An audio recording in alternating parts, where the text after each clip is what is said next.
കുറച്ച് വർഷങ്ങൾക്ക് മുന്നേ ഞാൻ ഒരാളെ പരിചയപ്പെട്ടു. അയാളും ഞാനും തമ്മിൽ ഇങ്ങനെ സംസാരിച്ചുകൊണ്ടിരിക്കുകയാണ്. അപ്പോൾ അയാൾ എന്നോട് ചോദിച്ചു, നീ എപ്പോഴാണ് +2 കഴിഞ്ഞത്?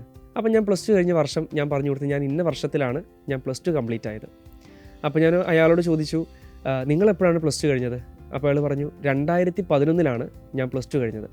അപ്പം ഞാൻ ചിന്തിച്ചു, ഇയാളിപ്പം എന്തെങ്കിലും വർക്ക് ചെയ്യുമായിരിക്കും അല്ലെങ്കിൽ പഠിക്കുമായിരിക്കും എന്ന് ചിന്തിച്ച് ഞാൻ അയാളോട് ചോദിച്ചു, ഇപ്പോൾ താങ്കൾ എന്താണ് ചെയ്യുന്നത്?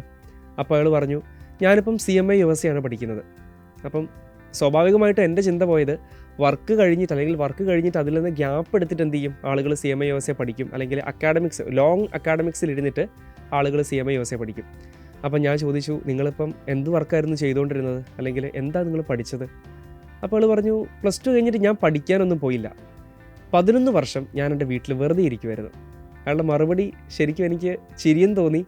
അതുപോലെ തന്നെ ഞാൻ വിചാരിച്ചു, ഇയാൾ എന്തിനാ CMA USA എടുത്തത്? കാരണം ഇത് പഠിച്ചു കഴിഞ്ഞാൽ അത്രയും ഗ്യാപ്പ് എടുത്തിട്ടുള്ള ഒരാൾക്ക് പഠിച്ച് പാസ്സാവാൻ പറ്റുന്ന ഒരു സാധനമല്ലല്ലോ. ഞാൻ ചിന്തിച്ചു, ഇയാൾ എന്തിനാ CMA USA എടുത്തത്? പക്ഷേ എൻ്റെ ചിന്തകളെ തെറ്റിക്കുന്നതായിരുന്നു അയാളുടെ റിസൾട്ട്. ഏകദേശം 1 വർഷം കഴിഞ്ഞിട്ട് അയാൾ 2 പാർട്ടും ക്വാളിഫൈഡ് ആയിട്ടാണ്, സിംഗിൾ അറ്റംപ്റ്റിൽ തന്നെ, ഫസ്റ്റ് അറ്റംപ്റ്റിൽ തന്നെ 2 പാർട്ടും ക്വാളിഫൈഡ് ആയിട്ടാണ് അയാൾ ആ അക്കാഡമിയിൽ നിന്ന് ഇറങ്ങുന്നത്. നീണ്ട 11 വർഷം അക്കാഡമിക്സിൽ നിന്ന് ഗ്യാപ്പ് എടുത്ത ഒരാളാണ് സിംഗിൾ അറ്റംപ്റ്റിൽ CMA USA ക്ലിയർ ആവുന്നത്. ഇവരിതെങ്ങനെയാണ് പോസിബിൾ ആവുന്നത്?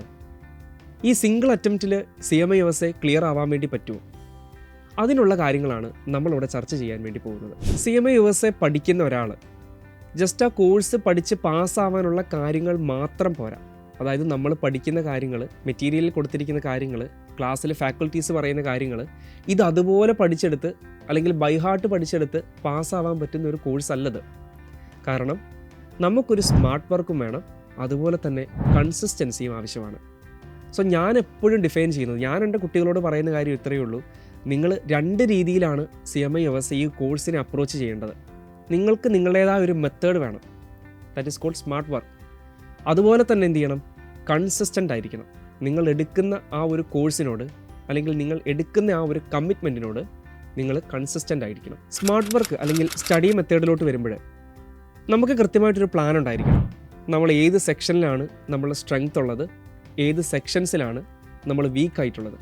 ചില ആളുകൾക്ക് പ്രോബ്ലം വളരെ എളുപ്പമായിരിക്കാം, ചില ആളുകൾക്ക് തിയറി ആയിരിക്കാം ബുദ്ധിമുട്ട്.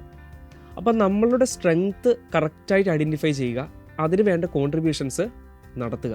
വീക്ക്നെസ് കൃത്യമായിട്ട് ഐഡൻറ്റിഫൈ ചെയ്യുക. വീക്ക്നെസ് മിറ്റിഗേറ്റ് ചെയ്യാൻ അല്ലെങ്കിൽ വീക്ക്നെസ്സിൻ്റെ ആ ഒരു പോർഷൻ നമുക്ക് സ്ട്രെങ്ത് ആക്കി മാറ്റാൻ വേണ്ടി എന്തൊക്കെ കോൺട്രിബ്യൂഷൻസ് നടത്താൻ വേണ്ടി പറ്റുമോ അവിടെ കൃത്യമായിട്ടുള്ള കോൺട്രിബ്യൂഷൻസും നമ്മൾ നടത്തണം. എക്സാമ്പിളായിട്ട് ഞാനിപ്പോൾ ലേണിംഗ് കർവ് എന്ന് പറഞ്ഞൊരു കൺസെപ്റ്റ് പഠിച്ചു. ഈ ലേണിംഗ് കർവ് എന്ന കൺസെപ്റ്റ് പഠിച്ചിട്ട് ഞാൻ 2 ആഴ്ച കഴിഞ്ഞിട്ടാണ് വീണ്ടും ഈ കൺസെപ്റ്റ് എടുത്ത് നോക്കുന്നത്. സ്വാഭാവികമായിട്ടും അതിലെ പല പോയിൻറ്റ്സും ഞാൻ മറന്നുപോകും.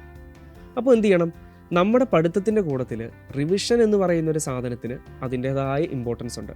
കൃത്യമായിട്ട് നമ്മൾ റിവിഷൻ ചെയ്യണം. അപ്പോൾ നിങ്ങൾ സ്വാഭാവികമായിട്ട് ചിന്തിക്കും, ഈ റിവിഷൻ എന്ന് പറയുന്ന സാധനം നമ്മൾ പഠിച്ചു കഴിഞ്ഞിട്ട് അത്രയും സമയം കൊടുക്കണോ, ഒരുപാട് സമയം കൊടുക്കണോ? വേണ്ട, അതിൻ്റെ ആവശ്യമില്ല. നമുക്ക് പല മെത്തേഡ് നോക്കാം അതിന്. ചിലപ്പോൾ നിങ്ങൾക്ക് ഡൂഡ്ലിങ് ചെയ്യാൻ താല്പര്യമുള്ള ആളുകളാണെങ്കിൽ, നമ്മളിപ്പോൾ എക്സാമ്പിൾ പറയുന്നത്, നിങ്ങൾ അത്യാവശ്യം ക്രിയേറ്റീവ് ആയിട്ടുള്ള ആളുകളാണെങ്കിൽ, അല്ലെങ്കിൽ നിങ്ങൾക്കൊരു സാധനം തന്നിട്ടുണ്ടെങ്കിൽ, അല്ലെങ്കിൽ നിങ്ങൾക്കൊരു കണ്ടൻറ്റ് തന്നിട്ടുണ്ടെങ്കിൽ, നിങ്ങൾക്ക് അത്യാവശ്യം ഇലാബറേറ്റ് ചെയ്യാനുള്ള കഴിവുകളുണ്ടെങ്കിൽ ഡൂഡ്ലിങ് നല്ലൊരു മെത്തേഡാണ്. ഇത്രയേ ഉള്ളൂ, നിങ്ങൾക്കൊരു കൺസെപ്റ്റ് ഉണ്ട്, ഒരു കൺസെപ്റ്റ് നിങ്ങൾക്ക് തന്നു, ആ കൺസെപ്റ്റിനെ നിങ്ങളുടെ നോട്ട് ബുക്കിൽ എന്ത് ചെയ്യുക, വളരെ നല്ല ചിത്രങ്ങളാക്കിയിട്ടോ അല്ലെങ്കിൽ ജസ്റ്റ് ഡൂഡിൽ ചെയ്യുക, ചുമ്മാ ചിത്രങ്ങൾ വരയ്ക്കുക. മറ്റൊരു മെത്തേഡാണ് സ്ക്രിബ്ലിംഗ്. സ്ക്രിബ്ലിങ്ങിലോട്ട് വന്നു കഴിയുമ്പോൾ നമ്മൾ ചെയ്യുന്ന കാര്യം ഇത്രയേ ഉള്ളൂ, നമ്മൾ ഒരു കൺസെപ്റ്റ് നമ്മൾ പഠിച്ചു, ആ കൺസെപ്റ്റ് പഠിച്ചിട്ട് നമ്മൾ പിറ്റേ ദിവസം അല്ലെങ്കിൽ ഒരു 3 ദിവസത്തിന് ശേഷം നമ്മളത് റിവൈസ് ചെയ്യാൻ വേണ്ടി ഇരിക്കുമ്പോൾ നമ്മൾ ഡയറക്റ്റ് ബുക്കിലോട്ട് പോകണ്ട. നമ്മളതിന് പകരം വളരെ കാമായിട്ടിരുന്ന് ഒരു നോട്ട് ബുക്കും പേരെടുത്ത് നമുക്ക് ആ കൺസെപ്റ്റിൽ എന്തൊക്കെ കാര്യങ്ങൾ ഇപ്പോൾ ഓർമ്മയുള്ള കാര്യങ്ങളൊന്ന് റൈറ്റ് ഡൗൺ ചെയ്യുക. അങ്ങനെ റൈറ്റ് ഡൗൺ ചെയ്യുമ്പോൾ നമുക്ക് മനസ്സിലാവും എന്തൊക്കെ കാര്യങ്ങൾ നമ്മൾ വിട്ടുപോയിട്ടുണ്ട്, എന്തൊക്കെ കാര്യങ്ങൾ നമുക്ക് ഇപ്പോഴും ഓർമ്മയുണ്ട്. വിട്ടുപോയിട്ടുള്ള കാര്യങ്ങളിൽ കൂടുതൽ ടൈം കൊടുക്കുക, ഓർമ്മയുള്ള കാര്യങ്ങളെ ഒന്നും കൂടെ ഒന്ന് മോഡിഫൈ ചെയ്യുക. സോ ഇത്തരത്തിലുള്ള സ്മാർട്ട് വർക്ക് ഉണ്ടെങ്കിൽ നമുക്ക് CMA USAയുടെ ഓരോ കൺസെപ്റ്റും കൃത്യമായിട്ട് ഓർത്തിരിക്കാൻ വേണ്ടിയും പറ്റും.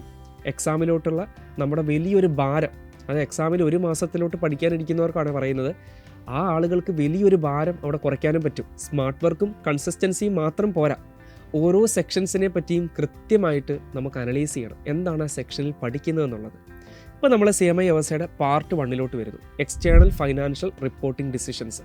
അതിലൊന്നാമത്തെ പാർട്ട് 1 സെക്ഷൻ A ആണ് ഫൈനാൻഷ്യൽ റിപ്പോർട്ടിംഗ്. നമ്മൾ എന്താണ് ചെയ്യുന്നത്? ഒരു കമ്പനിയിൽ ഫൈനാൻഷ്യൽ സ്റ്റേറ്റ്മെൻറ്റ്സ് പ്രിപ്പയർ ചെയ്യണം. US GAAP ആണ് നമ്മൾ ഫോളോ ചെയ്യുന്നത്. അതുകൊണ്ട് റൂൾസ് ബേസ്ഡ് ആണ്. ഏതൊക്കെ റൂളുകൾ ബേസ് ചെയ്തിട്ടാണ് നമ്മൾ ഈ ഫൈനാൻഷ്യൽ സ്റ്റേറ്റ്മെൻറ്റ്സ് പ്രിപ്പയർ ചെയ്യേണ്ടത്, ഇതിനെപ്പറ്റി കൃത്യമായിട്ട് പറയുന്നതാണ് section A.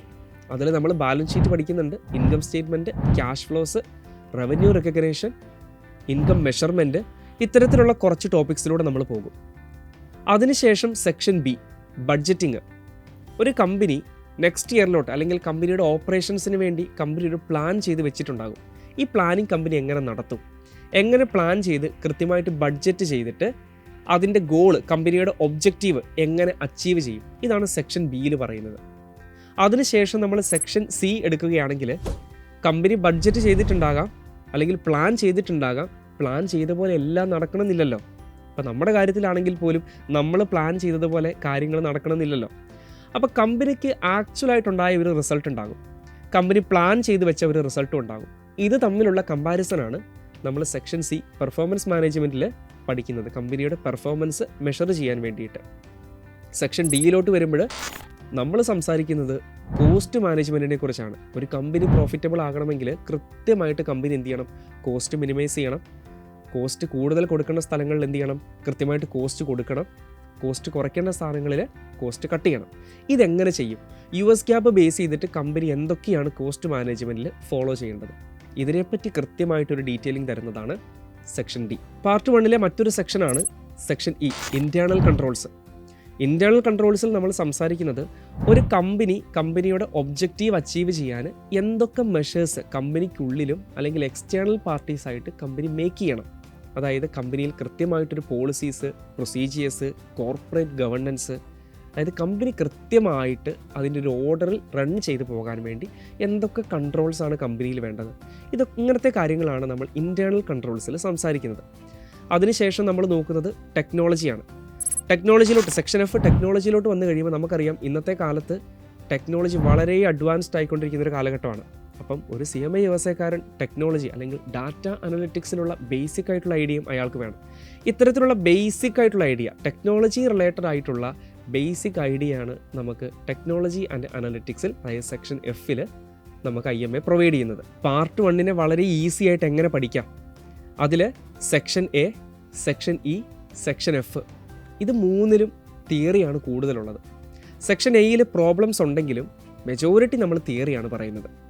So section Aയും section Eയും section Fഉം ഒരുമിച്ച് കൺസിഡർ ചെയ്യേണ്ട ഒരു കാര്യമാണ്. തിയറി പാർട്ടാണ്, നമ്മൾ വീണ്ടും വീണ്ടും വായിക്കണം. ഒരു തവണ വായിച്ചാൽ പോരാ, ഒരു തവണ വായിച്ച് നിങ്ങൾ പഠിച്ചിട്ടുണ്ടെങ്കിൽ പോലും വീണ്ടും വീണ്ടും റിവൈസ് ചെയ്യണം. പിന്നെയുള്ളത് B, C, D.